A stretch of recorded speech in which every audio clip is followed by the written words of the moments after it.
There are two pitchers P and Q, each of which contain 50 liters of water and milk in the ratio 2:3. So we have P and Q. 50 liters, 50 liters. It has got milk and water. P has a milk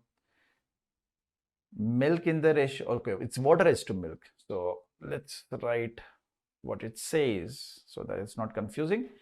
Water and milk in the ratio 2:3, that means 20 liters and 30 liters is what we'll have here. And it's 1:4 here, so this is 10 liters and 40 liters is what we'll have here.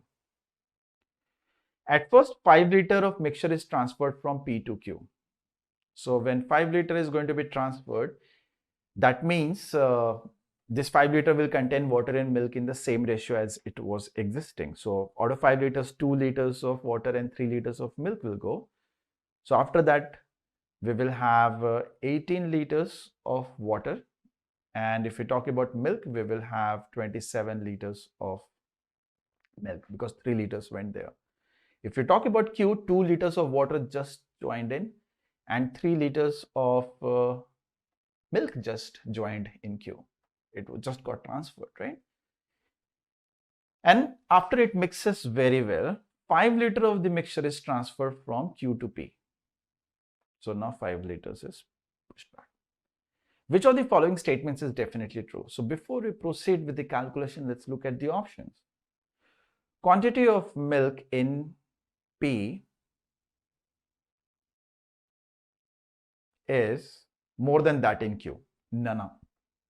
Even if the entire 5 liters is milk, then also P will not have more than Q. Quantity of water in Q is less than that in P. Yes. Quantity of milk in P is less than that of water in Q. Definitely not. I'm just verifying, okay? Quantity of water in P is more than that of milk in Q. This is also not going to happen. So bravo is the answer.